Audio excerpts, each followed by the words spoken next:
Shea, I'm going to shoot you out of the proverbial cannon. Naquan Brown, tell us about him.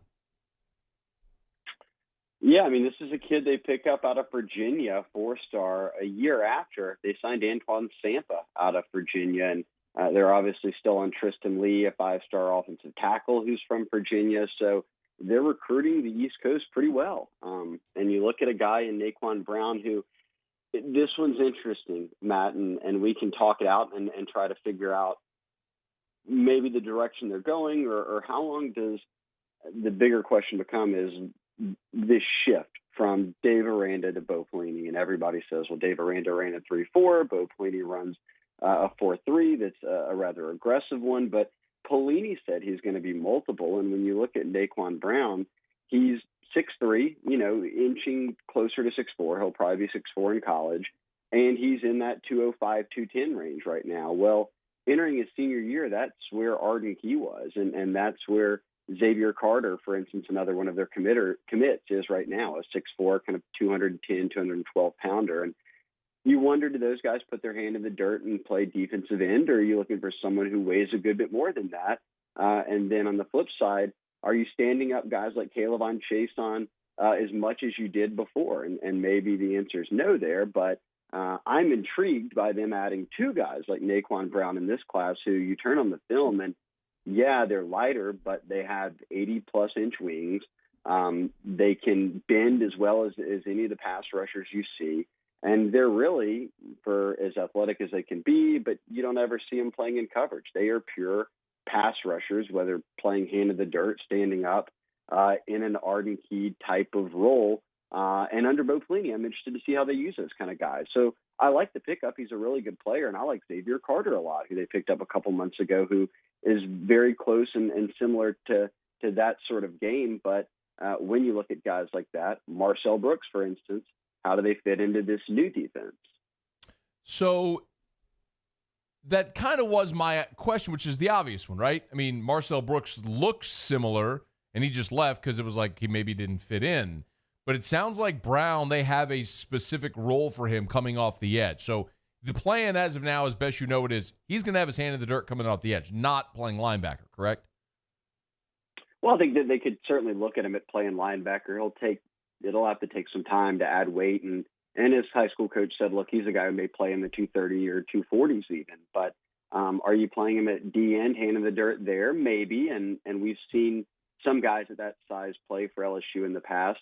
What did Lewis Neal get up to, for instance, a guy like that? Yeah. But I think you can still stand him up. I mean, even if you list him as a linebacker, I don't think he's going to do a ton of coverage stuff for you. But we saw, what was it last year? The green team. I'm sure that each coordinator, and Pelini's probably the same, has a handful of pages in the playbook of here's what we turn to, and when we know we want to get pass rushers on the field, and that's where I think guys like Naquan Brown probably fit into that as one of your better pass rusher types. Shea Dixon's with us. He's on Twitter at Shea Dixon. Go 24/7. Y'all give him a follow. Read his stuff over there. So LSU goes up to Virginia. They get Naquan Brown. Where are they looking for the rest of this class across that defensive front? It's a really good defensive front so far. I mean, you'd start with the biggest target being Mason Smith, right? I mean, he's the number one player in Louisiana. He's a 5-star defensive lineman.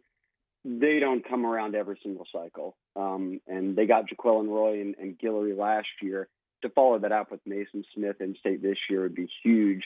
But, boy, they went into Texas and got Landon Jackson, who's a top 100 prospect and the number 5 weak side defensive end of the country. And he is a much bigger kid. I mean, he's 6'6", 240 going into his senior year.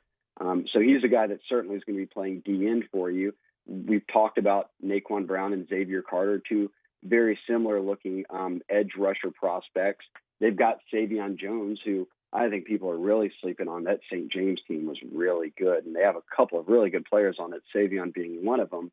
But they went to a state title last year. They won. He was a big part of it, and he's probably 6'5", 245 going into his senior year of high school. And then toss in their first commit on the defensive line, which is Anthony Hunley out of Miami. He was a one-time Canes commit and said he wanted to look around, maybe wanted to go somewhere that was winning now and had a little bit a bigger stage for him than what he had seen recently in recent years with Miami. And he liked what Ed Orgeron was selling and committed. And he didn't put out his junior film, Matt, until a couple of months ago. But then when everybody saw it, it was like, whoa, this isn't a guy that, they took early and they're just going to figure it out later. He's legit. And to run that down, that's 5 guys already. And if you get Mason Smith, that's 6. And you look at the D-line class and I guess / edge rushers that they had a year ago, Matt, and you start to feel really good about what they do in back-to-back years in terms of rebuilding the trenches. Shea, the recruiting cycle, though we know it's been the dead period is sort of the no contact period has been extended through the end of August. So what's the expectation, or do we know yet for Coach O for this class of how much hay they'd like to have in the barn by the time you get to that December signing period? I mean, it's going to be weird if some guys, if they don't play senior seasons, for instance, if you're in a state where they're not playing or if they have it pushed back to the spring, are guys going to wait beyond December signing day? But I think that for me, at least if we're talking specifically about LSU, they're already at 13 commits. Guys like Chris Hilton and Brian Thomas and Mason Smith and Sage Ryan here in Louisiana are guys that you're going to wait out for however long it takes. And if they don't commit, you're replacing that spot with someone else. And that gives you 4 more guys, and you're up to 17 and getting close to 20. So my guess is that in December, LSU signs 21 or 20 prospects, 19, which would be right on line with what they've done each of the past few years. And really, as I talk it out loud, 13 commits now, and knowing those in-state guys are out there and likely to not be waiting past December, I would guess LSU is going to have over 20 commits signed in December. And really, I think the focus for Orgeron and all these coaches is how do we go into February signing day with as little to worry about as possible. Yeah, makes sense. Shea, before you go, I know Elite 11 was this week. Can you fill us in on how LSU guys fared there?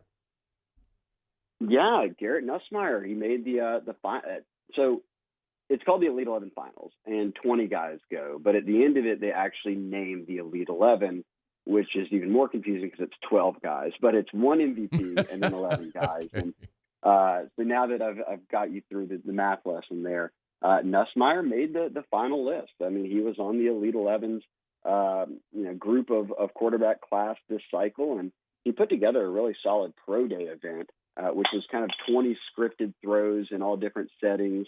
And I think he finished out of the 20 guys 6th or 7th, something like that. So it was a solid showing. I think that people view him in an even better light now than they might have entering the event. And I actually just wrote this up because I was curious to see and found it. But the Elite 11 started in '99. A guy named Brock Berlin was the MVP that year. And then since then, 6 LSU quarterbacks, Nussmeier and 5 others, have been named to the Elite 11 final list. So Nussmeier is the most recent. Another one is on the roster right now and about to be the starting quarterback, and Miles Brennan, obviously, and then 4 more, which I think you would easily guess 3 of them. I'd be curious if you could guess the 4th. Dating back to '99, I would say Jamarcus would make sense. I would say, yes. Was Brandon Harris on it? No. Okay. Nope. Stay in the 2002s to 2008 range. Russell Shepard? Oh, no, that's actually a good one. That was like the number 1 quarterback in the country. That's surprising. I know. Perilou. So I was yep. working backwards. So Perilou and then Jarrett Lee? Jarrett Lee. And then the other was Mettenberger, though he didn't go to LSU right away, but right. he was a finalist that year. So, so Nussmeier joins the list of Brennan and Mettenberger and Lee and Perilou and Russell, and that's pretty good company. He is Shea Dixon, always good company. Make sure you follow him on Twitter at Shea Dixon and read his stuff at Go247. Shea, you're the man. We appreciate it, man. Have a great 4th of July. Yeah, thanks for having me on. I appreciate it. Enjoy the weekend. Hey, thanks so much for watching. Please leave your comments. I love to interact, and be sure to hit the red subscribe button below.